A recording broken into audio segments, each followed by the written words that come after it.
अगर मैं आपसे कहूं कि आज का बाजार सिर्फ 10 पॉइंट ऊपर बंद हुआ तो क्या कहेंगे आप कि आज कुछ खास नहीं हुआ। लेकिन अगर मैं कहूं कि आज पूरे दिन बाजार के ऊपर क्रूड ऑयल, ग्लोबल न्यूज़ और प्रॉफिट बुकिंग की तीन तीन परछाइयां मंडराती रही, फिर भी निफ्टी आज हरे निशान में बंद हुआ, तब कहानी बिल्कुल बदल जाती है। और यही शेयर बाजार है। यहाँ सिर्फ यह देखना काफ़ी नहीं है कि बाजार ऊपर गया या नीचे, समझना यह जरूरी है कि ऊपर जाने के बावजूद वह कितना दबाव झेल रहा था। नमस्ते, मैं हूं रविंद्र गौतम और आप देख रहे हैं संजीवनी टीवी पर शेयर बाजार का लेखा जोखा, जहां हम केवल बताते नहीं बल्कि समझते हैं कि बाजार ने आज क्या कहा, क्यों कहा और उससे हमें क्या सीखना चाहिए। तो चलिए शुरू करते हैं। दोस्तों, आज का बाजार एक बात कहकर गया है कि कभी आपने देखा होगा कि बरसात से पहले मौसम बिल्कुल शांत दिखाई देता है, लेकिन हवा का रुख बता देता है कि ऊपर कुछ बदल रहा है। और आज का बाजार भी कुछ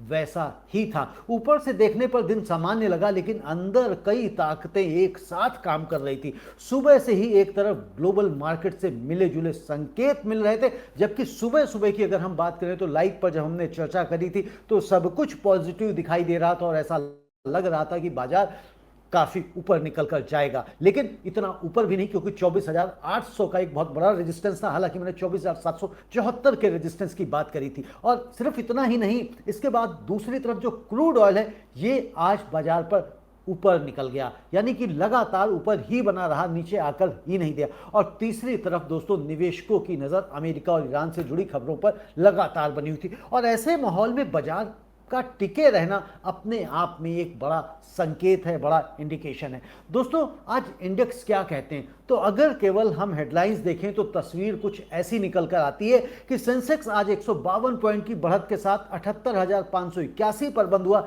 जबकि निफ्टी 50 10 पॉइंट्स की मामूली बढ़त दर्ज करके 24,625 पर क्लोज हुआ है।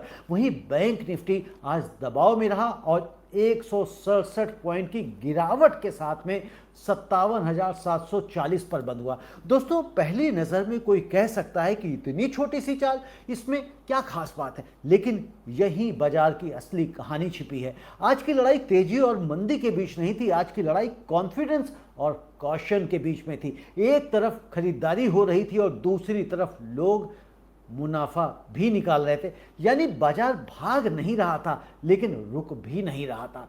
दोस्तों, आपको याद होगा कि सुबह लाइव में हमने क्या बातें करी थी और दिन में क्या हुआ। अगर आपने सुबह हमारा लाइव देखा होगा तो आपको याद होगा, हमने एक बात पर सबसे ज़्यादा जोर दिया था और वो थी कि क्रूड ऑयल के ऊपर अपनी नज़र बनाकर रखिए और ईरान और यूएस की जो बातचीत चल रही है, विशेषकर जो ओमान के साथ में, उस पर आप अपनी नज़रें टिका के रखें, बना के रखें, क्योंकि हॉर्मुज के रास्ते से ही हमारी मार्केट में तेजी का रास्ता भी निकलने वाला था। खैर, आज दोस्तों क्रूड ऊपर जाता है तो क्रूड ऊपर गया और ऐसे में बाजार पे थोड़ा सा हमने दबाव भी देखा है, लेकिन इस दबाव के बावजूद भी बाजार में बढ़िया कहानी निकल के आई है। दोस्तों, भारतीय बाजार पर दबाव बना, लेकिन दिन में लगभग अगर आप यही तस्वीर देखें कि दबाव बनने वाली, लेकिन एक चीज है दोस्तों जो हम हमेशा कहते हैं, क्या कि बाजार केवल चार्ट से नहीं चलता, दुनिया की घटनाएं भी उसके पहिए घुमाती हैं। क्यों? क्योंकि भारत अपनी जरूरत का बड़ा हिस्सा क्रूड ऑयल बाहर से खरीदता है। जब तेल महंगा होता है तो ट्रांसपोर्ट महंगा हो सकता है, कई कंपनियों की लागत बढ़ सकती है और इन्वेस्टर्स थोड़ा सतर्क हो जाते हैं। ध्यान दीजिए यहाँ पर कि इसका मतलब यह नहीं है कि हर बार क्रूड बढ़ेगा तो बाजार गिरेगा, लेकिन दबाव जरूर बढ़ सकता है और आज हमें उसी दबाव की झलक साफ साफ देखने को मिली है। अब सवाल आपके मन में ये होगा कि भाई अगर क्रूड का दाम बढ़ गया तो फिर भी बाजार इतनी तरह से टूटा क्यों नहीं?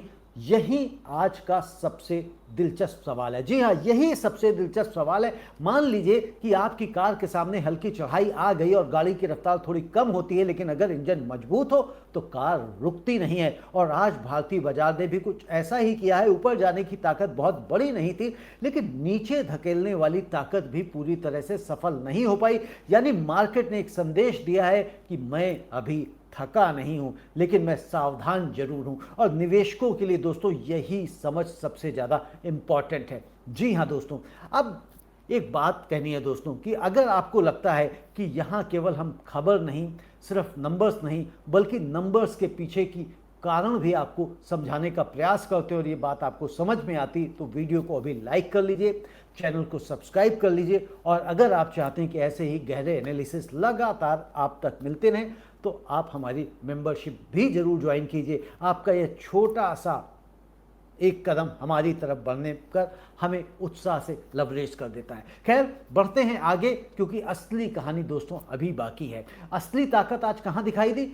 अक्सर लोग केवल निफ्टी देखकर फैसला कर लेते हैं कि आज बाजार अच्छा था या फिर खराब, लेकिन ऐसा करना वैसा ही है जैसे किसी पूरे स्कूल का रिजल्ट केवल प्रिंसिपल के नंबर देखकर बता देना। जी हाँ, असल तस्वीर तब बनती है जब हम अलग अलग हिस्सों को देखें और आज कुछ सेक्टर्स ने शानदार मजबूती दिखाई है तो कुछ सेक्टर्स ने बाजार की रफ्तार रोकने की कोशिश भी की, यानी पूरे बाजार ने एक जैसी चाल नहीं चली और यहीं से हमें पता चलता है कि पैसा कहाँ जा रहा है और कहाँ से निकल रहा है। अगर कुछ मिनटों में हम इन चीज़ों को समझ लेते हैं, यानी कि सिर्फ कुछ मिनट कितने, यानी कि 2 मिनट के अंदर आपको सारे सेक्टर की परफॉर्मेंस समझ में आने वाली है। और लेकिन यहाँ पर एक चीज़ और मैं आपको बताऊंगा, यहाँ सिर्फ हम परसेंटेज की बात नहीं करेंगे बल्कि आप नंबर्स भी समझेंगे। खैर दोस्तों, यह समझने वाली बात है कि निवेशकों ने आखिर कौन से सेक्टर के बारे में क्या सोचा है और क्या किया।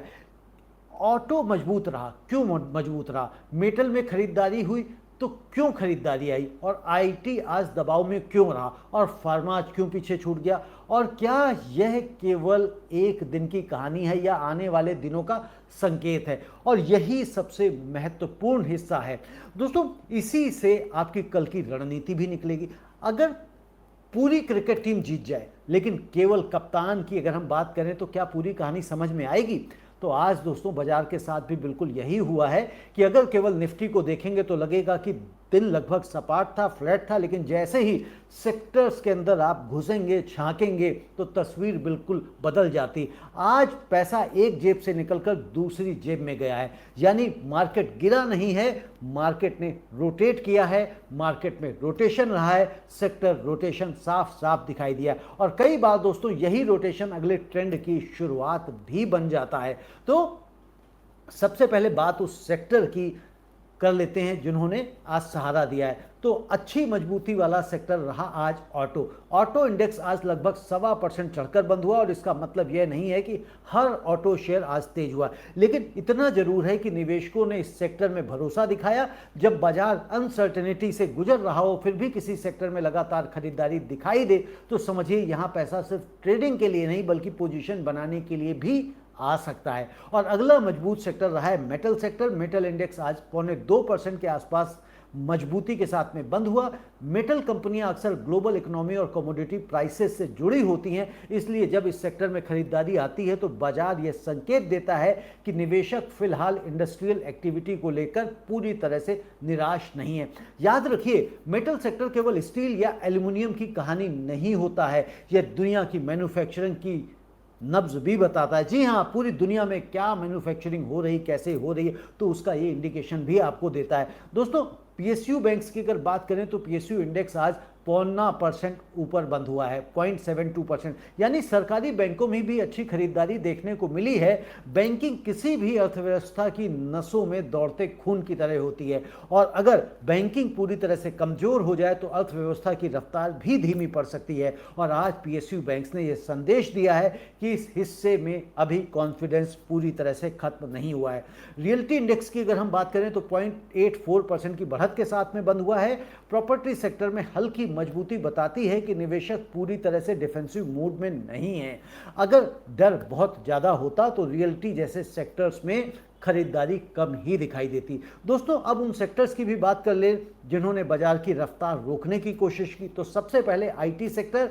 आईटी इंडेक्स आज दोस्तों 0.16% की मामूली गिरावट के साथ में बंद हुआ है, लेकिन संदेश यहाँ पर ये महत्वपूर्ण है क्योंकि ये गिरावट बहुत बड़ी नहीं है लेकिन बड़ी इंपॉर्टेंट है, क्योंकि आज भी निवेशकों की नज़र ग्लोबल टेक्नोलॉजी डिमांड और अमेरिकी बाजार से जुड़े संकेतों पर बनी रही। जबकि अगर आप अमेरिकन नैस्डैक देखें तो नैस्डैक तो मजबूत बंद हुआ है और अच्छा मजबूत बंद हुआ है। हाई बनाकर बंद हुआ है, लेकिन उसके बावजूद भी आईटी नहीं हुआ क्योंकि आईटी में प्रॉफिट बुकिंग भी आई है। दोस्तों आईटी में फिलहाल उत्साह दिखाई नहीं दे रहा है भारतीय बाजारों के आईटी में, लेकिन घबराहट भी नहीं दिख रही, यानी निवेशक अभी इंतजार के मूड में है। और फार्मा की अगर हम बात करें तो लगभग 0.13% कमजोर रहा। हेल्थ केयर जैसे सेक्टर कई बार तब मजबूत होते हैं जब निवेशक जोखिम कम लेना चाहते हैं, यानी कि डिफेंसिव सेक्टर, लेकिन आज उसमें कोई भी बड़ी खरीदारी नहीं दिखाई दी। इसका मतलब आज डिफेंसिव बाइंग बहुत आक्रामक नहीं थी। एफएमसीजी इंडेक्स 0.29% नीचे रहा।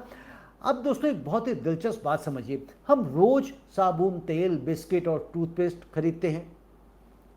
हम ये नहीं कह सकते कि रोज हम टूथपेस्ट और साबुन खरीदते हैं, लेकिन यूज़ तो जरूर डेली करते हैं। यानी एफएमसीजी की मांग अचानक खत्म नहीं होती, फिर भी शेयर क्यों गिरते हैं?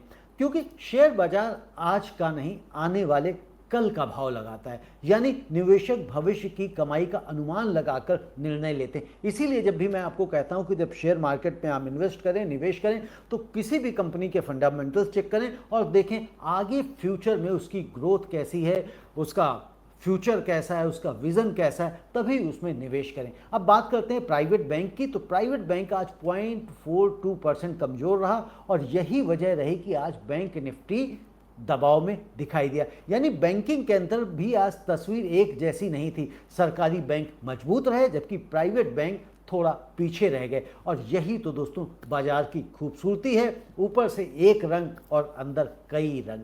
मिड कैप और स्मॉल कैप की बात करें तो दोस्तों असली भीड़ कहाँ जा रही थी? तो कई निवेशक केवल निफ्टी देखकर फैसला कर लेते हैं, लेकिन कई बार असली कहानी मिड कैप और स्मॉल कैप लिखते हैं। और आज मिड कैप इंडेक्स 0.18% ऊपर बंद हुआ है, वहीं स्मॉल कैप जो है 0.76% मजबूत रहा है। ध्यान दीजिए, जब स्मॉल कैप निफ्टी से बेहतर प्रदर्शन करने लगे तो इसका मतलब होता है कि निवेशक थोड़ा रिस्क लेने के लिए तैयार हैं। लेकिन यह भी याद रखिए कि रिस्क और अपॉर्चुनिटी हमेशा साथ साथ चलते हैं। स्मॉल कैप जितनी तेजी से ऊपर जाता है उतनी ही तेजी से नीचे भी आ सकता है, इसलिए केवल तेजी देखकर दौड़ पड़ना अक्सर महंगा पड़ जाता है। दोस्तों अब आगे बढ़ते हैं और देखते हैं, समझते हैं कि क्या पूरा बाजार हरा था? तो दोस्तों जैसा मैंने कहा कि बिल्कुल नहीं। यही वह जगह है जहां बहुत लोग गलती कर बैठते हैं। अगर शाम को कोई केवल इतना पढ़ ले कि निफ्टी ग्रीन में बंद हुआ तो उसे लगेगा कि अधिकांश शेयर बाजार ऊपर ही गए होंगे, यानी कि ग्रीन में बंद हुआ तो सारा का सारा बाजार हरा रहा होगा, यानी कि सबके पोर्टफोलियो ग्रीन रहे होंगे। लेकिन सच्चाई क्या कहती है?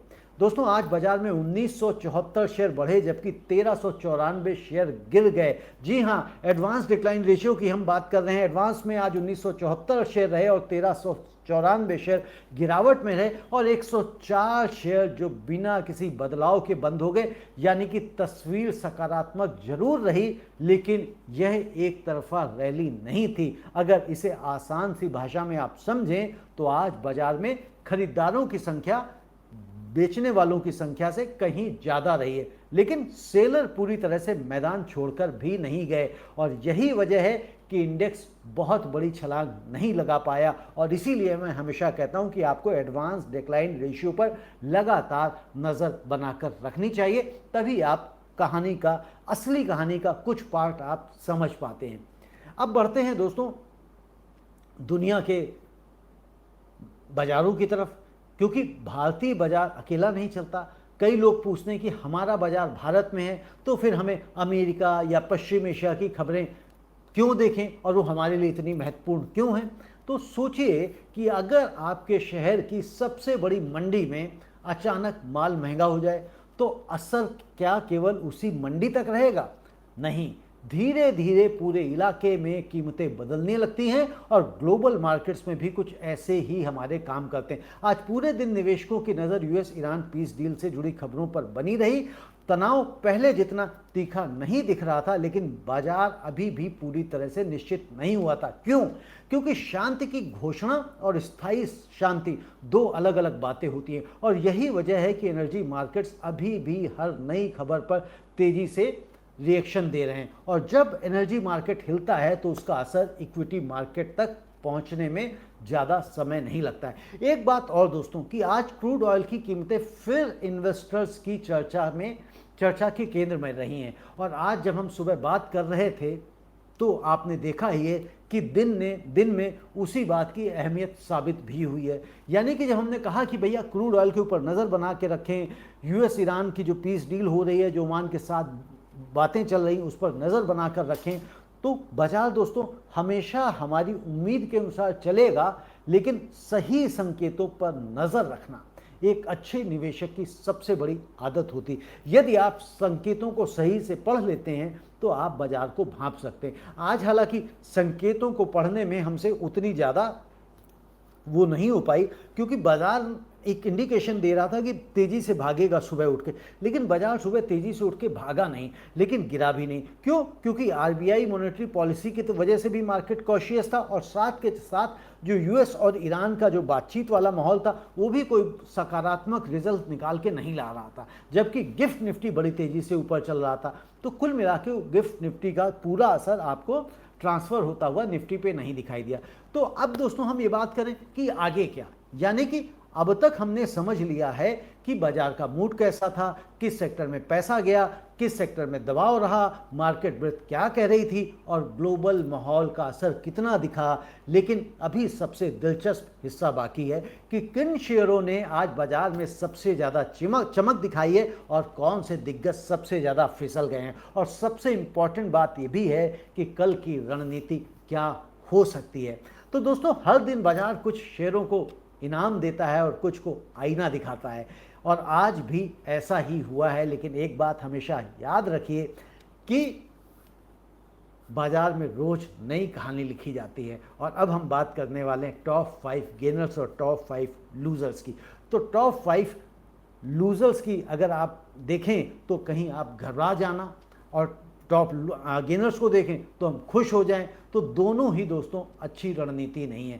ना हमें टॉप 5 गेनर्स को देखकर बहुत प्रसन्न होना चाहिए और ना टॉप लूजर्स को देखकर निराश होना चाहिए, क्योंकि बाजार केवल आज की रिपोर्ट कार्ड नहीं दिखाता, वह आने वाली उम्मीदों का भी भाव लगाता है। तो आइए देखते हैं कि आज इन्वेस्टर्स की पसंद कौन रहे। तो टॉप 5 गेनर्स आज सबसे बड़ी बढ़त दर्ज की है श्री राम फिनांस ने। 3.25% लगभग ये चढ़ गया और निफ्टी का सबसे मजबूत शेयर रहा। और इसके बाद ग्रासिम इंडस्ट्रीज 3.25% की मजबूती दिखाई, और तीसरे स्थान पर जेएसडब्ल्यू स्टील जिसने करीब 2.25% की बढ़त दर्ज की है। यानी मेटल स्पेस में आज की मजबूती सेक्टर इंडेक्स में दिखाई दी है, और उसकी झलक बड़े शेयरों में भी साफ दिखाई दी है। और चौथे स्थान पर रहा हिंडाल्को 1.96% ऊपर, और पांचवें स्थान पर रहा एनटीपीसी 1.82% की बढ़त के साथ में ये बंद हुआ। दोस्तों अब जरा इन 5 नामों को एक साथ देखिए, फिनांस, सीमेंट, मेटल, पावर। यानी तेजी केवल एक सेक्टर तक सीमित नहीं रही, और यही बताता है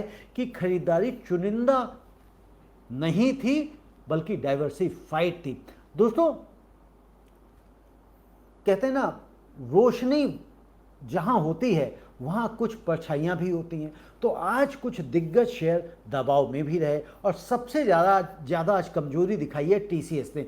1.91% नीचे बंद हुआ, और उसके बाद अपोलो हॉस्पिटल 1.55% फिसल गया, और तीसरे स्थान पर रहा एचसीएल टेक्नोलॉजीज 1.45% नीचे रहा, और चौथे पर रहा सन फार्मा 1.22% कमजोर रहा, और पांचवें स्थान पर रहा जियो फाइनेंशियल सर्विसेज लगभग 1.15% की गिरावट के साथ में बंद हुआ। ध्यान दीजिए दोस्तों, आज के टॉप 5 लूजर्स में आईटी और फार्मा दोनों की मौजूदगी यही कहानी दोहराती है कि जो हमने सेक्टोरल परफॉर्मेंस में देखी थी। यानी अलग अलग हिस्सों से मिले संकेत एक दूसरे की पुष्टि कर रहे थे, और जब बाजार के कई संकेत एक ही दिशा में दिखने लगे तो निवेशक को उन्हें गंभीरता से देखना चाहिए। दोस्तों अब दोस्तों बात कर लेते हैं उन 3 बाजारों की जिन्हें शेयर बाजार हमेशा ध्यान से देखता है। क्यों? क्योंकि कई बार इक्विटी मार्केट से पहले यही 3 एसेट क्लासेस हमें कहते हैं ना, आने वाले जोखिम का संकेत दे देते हैं, या आने वाले चुनिंदा सुनहरे पल का भी एहसास करा देते हैं कि वो कौन है। गोल्ड। जी हाँ, आज गोल्ड में दोस्तों मजबूती रही है। एमसीएक्स पर गोल्ड अक्टूबर का कॉन्ट्रैक्ट 1,46,147 के ऊपर कारोबार करता हुआ दिखाई दे रहा था। और सोना दोस्तों अक्सर तब चमकता है जब दुनिया थोड़ी अनिश्चित दिखाई देती है। इसे ऐसे समझ लीजिए कि बारिश शुरू होने से पहले लोग छाता खरीदने लगते हैं, और सोना भी कई निवेशकों के लिए वैसा ही सुरक्षा का एक छाता माना जाता है, यानी कि सेफ हेवन एसेट बोलते हैं इसको। और सिल्वर की बात करें तो सिल्वर भी आज मजबूत रहा, और एमसीएक्स पर सिल्वर 2,25,355 रुपये प्रति किलोग्राम के आसपास ट्रेड कर रहा था, लगभग 4:30-5 बजे के आसपास। और सिल्वर की कहानी दोस्तों गोल्ड से थोड़ी अलग होती है, क्योंकि यह केवल सेफ हेवन नहीं है बल्कि इंडस्ट्रियल मेटल भी है, इसलिए इसमें कभी कभी दो तरफ की ताकतें एक साथ काम करती हैं। क्रूड की दोस्तों अगर हम बात करें तो क्रूड ऑयल का आज सबसे ज़्यादा चर्चित रहा है, क्योंकि WTI क्रूड लगभग $76.31 पर बैरल पर ट्रेड कर रहा था लगभग 4:30 बजे, जबकि ब्रेंट क्रूड $80 पर बैरल को पार कर गया था, जबकि सुबह $80 के नीचे आ गया था।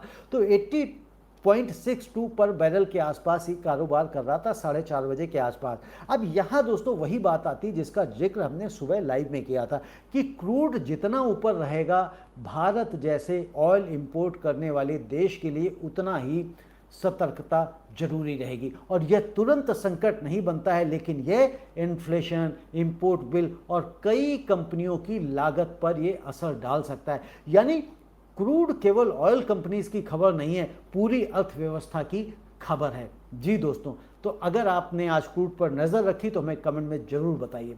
दोस्तों अब सबसे बड़ा सवाल है कि कल क्या हो सकता है। अगर आप चाहते हैं कि बाजार आपको कभी चौंकाए नहीं, तो प्रिडिक्शन से ज़्यादा आपको प्रिपरेशन पर ध्यान देना चाहिए, क्योंकि आप प्रिडिक्शन पे ध्यान देंगे, प्रिडिक्शन कोई भी कुछ भी कर सकता है, 100% लिख लीजिए, 500% लिख लीजिए, लेकिन जब आप प्रिपरेशन करेंगे तो उसका जो एनालिसिस निकल कर आएगा वो एक अलग कहानी कहेगा। तो कल बाजार दोस्तों किस दिशा में खुलेगा यह कोई निश्चित रूप से कभी भी नहीं बता सकता, लेकिन किन संकेतों पर हमको नज़र रखनी चाहिए ये जरूर समझा जा सकता है। तो सबसे पहली नज़र है क्रूड ऑयल के ऊपर। अगर इसमें और तेजी दिखाई देती है तो बाजार पर दबाव बन सकता है। और दूसरी नज़र ग्लोबल न्यूज़ फ्लोस पर, विशेष रूप से अमेरिका और पश्चिम एशिया से आने वाली खबरों पर, क्योंकि फिलहाल बाजार हर नई हेडलाइन को गंभीरता से ले रहा है। और तीसरी नज़र हमारी होनी चाहिए बैंकिंग पर। आज बैंक निफ्टी दबाव में रहा है, अगर बैंकिंग फिर मजबूत होती है तो निफ्टी को नया सहारा मिल सकता है। सपोर्ट और रेजिस्टेंस की अगर हम बात कर लें तो अगर आज हम कहना कि भाई सपोर्ट क्या होगा, तो रेजिस्टेंस की पहले बात करता हूं। तो निफ्टी ऊपर की तरफ 24,700 पहला रेजिस्टेंस आप मान सकते हैं, और उसके ऊपर 24,774 बहुत ही इंपॉर्टेंट रेजिस्टेंस फिलहाल मैं उसको मान रहा हूं, क्योंकि अब यहां से अगर देखें नीचे जाएगा यानी कि सपोर्ट की तरफ, तो फिर 24,500 पहला सपोर्ट होगा, और उसके नीचे 24,432 का दूसरा सपोर्ट है, और तीसरा सपोर्ट आपको मिलेगा 24,350 के पास, और ये सबसे मजबूत सपोर्ट होगा। बैंक निफ्टी का भी अगर आप देखें तो बैंक निफ्टी ऊपर की तरफ 58,000 का पहला रेजिस्टेंस है, और इसके बाद 58,300।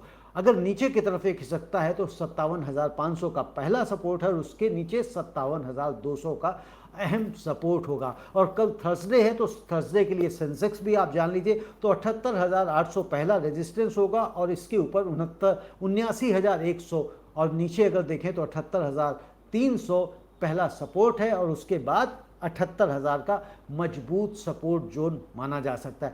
लेकिन यहाँ पर सबसे जरूरी बात क्या है कि सबसे जरूरी बात है कि सपोर्ट और रेजिस्टेंस कोई भविष्यवाणी नहीं होते, यह केवल ऐसे लेवल होते हैं जहां बाजार अक्सर रुक कर सोचता है कि किधर जाऊं। यानी कि जैसे किसी लंबी यात्रा में लोग चौराहे पर रुककर तय करते हैं, अगर भूल जाते हैं कि मुझे जाना किधर है, आगे दाएं जाना है या बाएं जाना है या सीधे जाना है या वापस मुड़ जाना है, यू टर्न लेना है। तो बाजार में भी कई बार इन्हीं लेवल्स पर अपना अगला फैसला करता है वो इंडेक्स। तो आगे बढ़ते हैं और ये समझते हैं कि जब हमने आज नंबर समझ लिए हैं, लेकिन इसके बाद का जो महत्वपूर्ण हिस्सा है कि वो क्या है, वो है कि आज के बाजार से एक निवेशक क्या सीख सकता है, क्या सबक लेना चाहिए निवेशक को, कौन सी गलती बार बार नए निवेशक करते हैं और कौन सी गलती जो निवेशक करते हैं उन गलतियों को दोहराना नहीं है। तो दोस्तों, आज की चाल हमें आने वाले महीनों के लिए कौन सा सबक देती है, तो इसे समझने के बाद शायद आप बाजार को पहले जैसी नज़र से नहीं देखेंगे और वो गलती दोबारा नहीं करेंगे। तो अगर आज का पूरा बाजार सिर्फ एक वाक्य में समझना हो तो वह क्या अलग होगा? तो आज का बाजार कह रहा था तेजी अभी जिंदा है। जी हाँ, जैसे कहता है टाइगर अभी जिंदा है, तो तेजी अभी जिंदा है, लेकिन अब वह बिना वजह दौड़ने के मूड में बिल्कुल भी नहीं है और यही सबसे बड़ा संदेश है। पिछले कुछ दिनों से बाजार लगातार नई ऊंचाइयों की तरफ बढ़ने की कोशिश कर रहा है, कदम दर कदम, उछाले नहीं मार रहा है, छलांगे नहीं मार रहा है, लेकिन 2 दिनों से कदम दर कदम आगे बढ़ने की कोशिश कर रहा है। और आज की ये तेजी हरियाली में बंद हुए लगातार की ये 5वीं तेजी आप कह सकते हैं। लेकिन आज दोस्तों पहली बार यहाँ पे साफ एक चीज़ और दिखाई दी कि निवेशक अब हर शेयर नहीं खरीद रहे, वो चुनिंदा शेयर ही खरीद रहे हैं, सोच समझकर चुनकर खरीद रहे हैं, और यही एक मैच्योर बाजार की पहचान होती है। एक छोटी सी बात दोस्तों, मान लीजिए कि आप किसी बड़े मॉल में जाते हैं, वहाँ पर सेल लगी हुई है, लेकिन क्या आप हर दुकान से खरीदारी करते हैं? नहीं, बल्कि कई बार कुछ दुकानों में तो आप घुसते ही नहीं हैं, तो आप केवल वही चीज़ उठाते हैं जिसकी आपको ज़रूरत होती है। और आज बाजार में भी कुछ ऐसा ही हुआ है। पैसा बाजार से बाहर नहीं गया है, पैसा एक सेक्टर से निकलकर दूसरे सेक्टर में गया है, और इस अंतर को समझ लेना एक निवेशक को भीड़ से अलग खड़ा कर देता है। तो दोस्तों, आज नए निवेशकों ने कौन सी गलती करने की सबसे ज़्यादा संभावना थी? हर बार की तरह आज भी बहुत से लोग शाम को टॉप गेनर्स की सूची देखकर सोचेंगे कि यही शेयर कल खरीद लेते हैं, और कुछ लोग टॉप लूजर्स देखकर डर जाएंगे कि शायद अब बाजार पूरा का पूरा गिरने वाला है, या मेरे वाले शेयर में गिरावट आनी शुरू हो गई है तो इसको बेच देना चाहिए। लेकिन अनुभवी निवेशक दोनों काम नहीं करता। वह पहले यह पूछता है कि यह चाल आई क्यों, क्योंकि बाजार में सही सवाल सही जवाब से ज़्यादा इम्पॉर्टेंट होता है। और याद रखिए, जो निवेशक केवल कीमत देखता है वह अक्सर देर से पहुंचता है, लेकिन जो निवेशक कारण समझता है वह समय रहते तैयारी कर सकता है। तो दोस्तों, आज की सबसे बड़ी सीख मैं चाहता हूं कि आज के पूरे वीडियो से आप केवल एक बात आज लेकर जाएं, क्या कि मार्केट नॉइस और मार्केट सिग्नल में फ़र्क करना सीखिए। नॉइस क्या है? हर 5 मिनट में आने वाली ब्रेकिंग न्यूज़, सोशल मीडिया पर उड़ती अफवाहें, कल अपर सर्किट, कल लोअर सर्किट, ये सब नॉइस हो सकता है। लेकिन सिग्नल क्या है? सेक्टर रोटेशन, मार्केट ब्रेड्थ और बैंकिंग की चाल, क्रूड की दिशा और ग्लोबल सेंटीमेंट्स, यही वो संकेत हैं जो धीरे धीरे बड़ी तस्वीर बनाते हैं। और आज का दिन इसी बात का एग्जाम्पल था। सुबह हमने क्रूड पर नज़र रखने की बात की, दिन में उसी दबाव की झलक भी हमको दिखाई दी, लेकिन बाजार पूरी तरह से टूटा भी नहीं, यानी कि एक संकेत कभी पूरी कहानी नहीं होता। कई संकेत मिलकर कहानी लिखते हैं और निवेशक का काम उनको जोड़ना होता है। तो दोस्तों, कल सुबह जब बाजार खुले तो सबसे पहले हमको क्या देखना है? कई लोग ओपनिंग बेल बजते ही पोर्टफोलियो खोल लेते हैं। मैं कहूँगा उससे पहले 3 सवाल खुद से पूछिए। पहला, क्या रात में कोई बड़ी ग्लोबल न्यूज़ आई? दूसरा, क्रूड ऑयल किस दिशा में है? तीसरा, गिफ्ट निफ्टी और शुरुआती बैंकिंग शेयर क्या संकेत दे रहे हैं? और चौथा, सबसे ज़रूरी, अगर आप इन तीनों को नहीं देखना चाहते हैं तो सुबह 7:30 बजे हमारे साथ शेयर बाजार के हालचाल में लाइव में जुड़िए। और दोस्तों, जो मैंने कहा ऊपर वाले 3 सवाल, अगर इन 3 सवालों का जवाब आपके पास है जो कि हम आपको लाइव में देते हैं, तो आपने आधी तैयारी बाजार खुलने से पहले ही कर ली है। तो याद रखिए, बाजार में सबसे तेज वही नहीं जीतता है जो सबसे ज़्यादा तैयारी से बैठा नहीं होता है। तो सबसे ज़्यादा तैयार व्यक्ति ही मार्केट में जीतता है। खबरों से नहीं, मार्केट को समझना भी पड़ता है। मार्केट के इंडिकेटर्स को समझिए, मार्केट आपको क्या सिग्नल दे रहा है उनको समझ लेंगे तो आप बाजार में धीरे धीरे करके आप काबू पाते चले जाएंगे। दोस्तों, एक बात जो शायद आपको लंबे समय तक याद रहेगी कि शेयर बाजार बिल्कुल खेत की तरह है जहां बीज आज बोया जाता है लेकिन फसल समय आने पर मिलती है। अगर कोई किसान रोज बीज खोदकर देखने लगे कि अंकुर निकला या नहीं, तो फसल कभी भी नहीं होगी। और निवेश भी बिल्कुल ऐसा ही है। हर दिन पोर्टफोलियो को देखकर घबराना, हर उतार चढ़ाव पर फैसला बदल देना लंबी दौड़ में नुकसान पहुंचा सकता है। इसलिए ज्ञान बढ़ाइए, पेशेंस रखिए और निर्णय हमेशा समझ के आधार पर लीजिए, भावना के आधार पर नहीं। दोस्तों, आज का बाजार हमें यही सिखा कर गया कि केवल इंडेक्स देखना काफ़ी नहीं है, उसके पीछे छिपे कारण भी समझिए। दोस्तों, ये कार्यक्रम आपको हमारा कैसा लगता है, यानी कि शेयर बाजार के कार्यक्रम को आप कितना पसंद करते हैं, ये लाइक करके हमें ज़रूर बताएं और कमेंट में हमेशा लिखें। और साथ के साथ हमारे चैनल को सब्सक्राइब करें यदि अभी तक नहीं किया है, बेल आइकन को दबाना ना भूलें। और हो सके तो हमारी संजीवनी टीवी की मेंबरशिप अवश्य लें, ये हमें प्रोत्साहित भी करता है और हमारे फाइनेंशियल लिटरेसी मिशन का आपको हिस्सा बनाने के लिए आगे बढ़ाता है, और उसकी हम अलग से चर्चा करेंगे किसी दिन। खैर, तब तक लेते हैं आपसे विदा, हमें दीजिए इजाज़त। धन्यवाद, नमस्ते।